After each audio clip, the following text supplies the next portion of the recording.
तुम्हारी भक्ति अनुपम है, श्रेष्ठम है। तुम उत्तम भक्ति के उदाहरण हो जैन।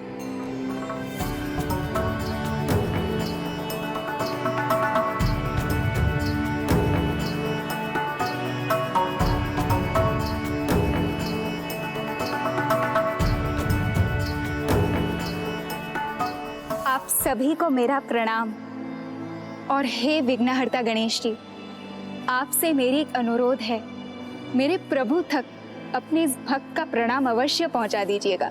अवश्य। और तुम यहाँ जयंत की रक्षा करना अजामुखी।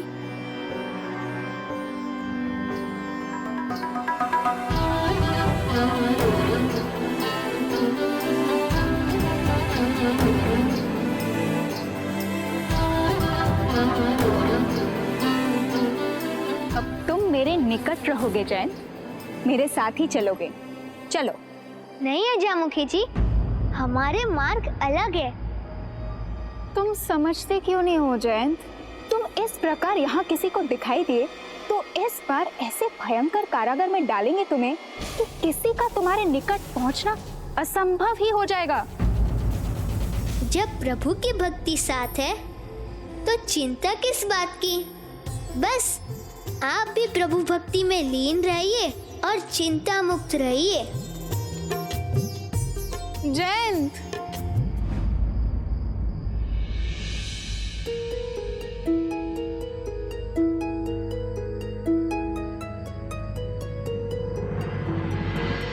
सूर्योदय हो रहा है और पुत्री देवसेना अभी भी मूर्छित है।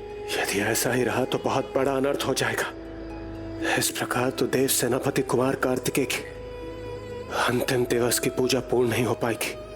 उनकी ये यात्रा असफल हो जाएगी, उनका व्रत भंग हो जाएगा और मेरी पुत्री देवसेना की, उसकी सेवा, उसकी निष्ठा, सब कुछ व्यर्थ हो जाएगा। कदापि नहीं, मेरे रहते ऐसा कदापि नहीं होगा देवराज। गणेश जी। प्रभु! प्रथम पूज्य गणेश जी, देखिए ना ये मेरी पुत्री को क्या हो गया। ये मूर्छा से बाहर ही नहीं आ रही। कुछ कीजिए गणेश जी, कुछ कीजिए। जिन्होंने भक्ति और सेवा भाव की सर्वोच्च परीक्षा में सफलता प्राप्त की है, उन्हें भला कुछ कैसे हो सकता है। इनकी मूर्छा तो अभी भंग हो जाएगी, जैसे ही आशीर्वाद स्वरूप इन्हें अपने स्वामी की चरण रज प्राप्त होगी। प्रभु, मैं अभी उनका चरण रज लेकर आया। नहीं मूषक जी, भाभी माँ ने भ्राता की इतनी सेवा की है, तो अब उनके लिए कुछ करने का कर्तव्य मुझे निभाने दीजिए।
भाभी माँ,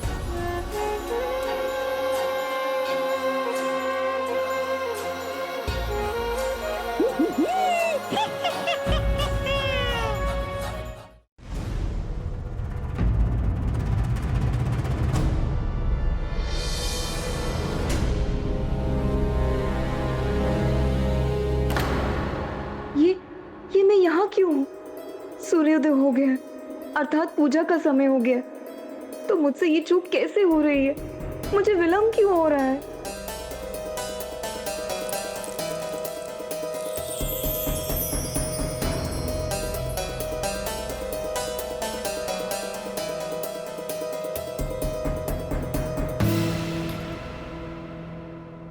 पुत्री,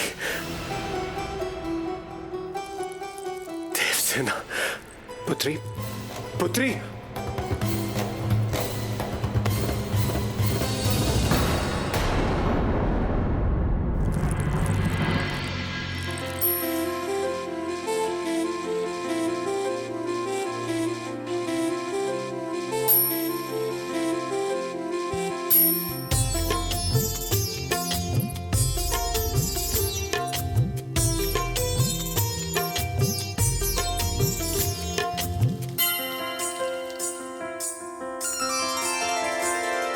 सागर की लहरें सपने सुनहरे, इस क्षण को ठहरे रिश्ते ये गहरे।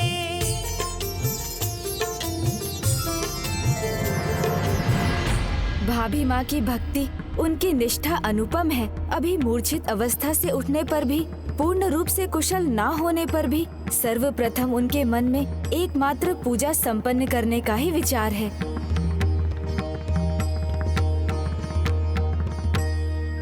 पुत्री देवसेना की स्थिति तो अब नियंत्रण में है, किंतु पुत्र जयंत,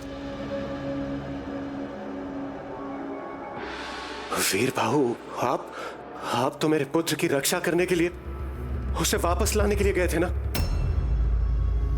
पुत्र, कहाँ है मेरा पुत्र? अग्निदेव,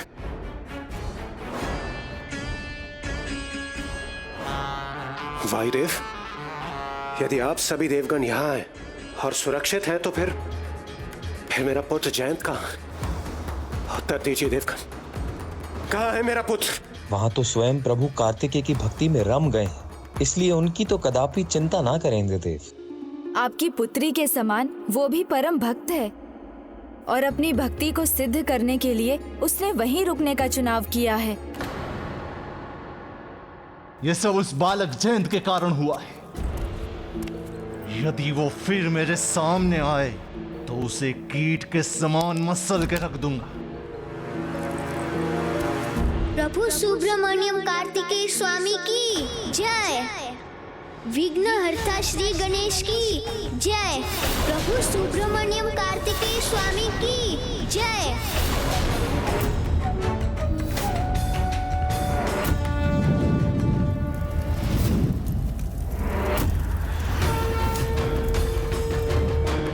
प्रभु सुब्रमण्यम कार्तिकेय स्वामी की जय। विघ्नहर्ता श्री गणेश की जय। तुम यहाँ?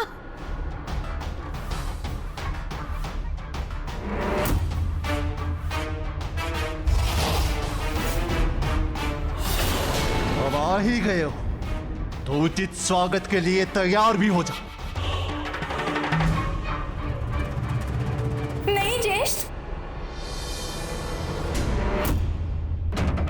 अजयमुखी, हट जाओ मेरे मार्ग से। मैं आपको आगे नहीं बढ़ने दूंगी।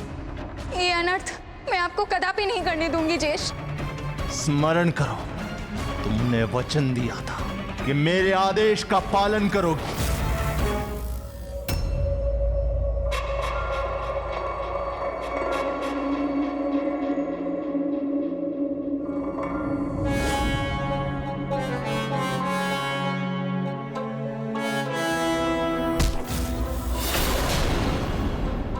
उद्दंड बालक, यहां पे लौटने का दुस्साहस कैसे किया? उत्तर दो मुझे। मेरे पुत्र के ऐसे भयंकर अंत के बाद भी तुमने यहां पे आने का दुस्साहस कैसे किया? पुत्र, इससे पूछो कि अन्य देवताओं के साथ यहाँ से गया क्यों नहीं? यहाँ क्यों वापस लौटा है और क्या चाहिए इसे?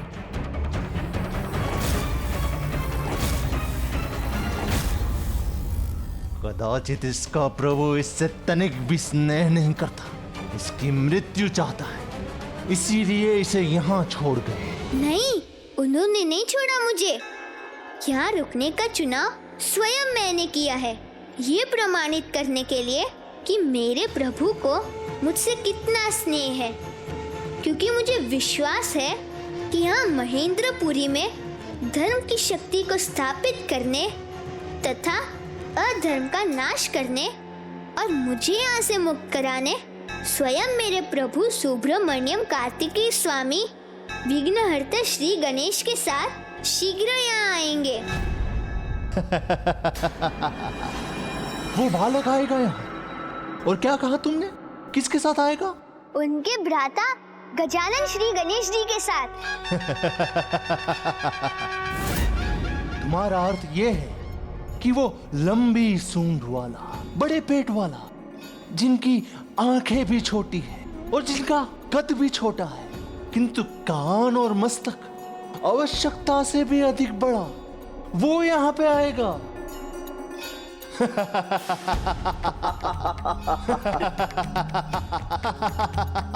जिनका आप उपहास कर रहे हैं, कदाचित आपने उनको ध्यान से न देखा है न पहचाना है, जबकि आपके नेत्र तो बहुत बड़े बड़े हैं। जिनके शरीर को आप परिहास का पात्र बना रहे हैं, स्वयं उन्होंने अपनी माता को अपने रूप का अर्थ समझाया था। जिनके नेत्रों को आप छोटा बता रहे हैं, उन्होंने अपने नेत्रों के महत्व को समझाते हुए कहा था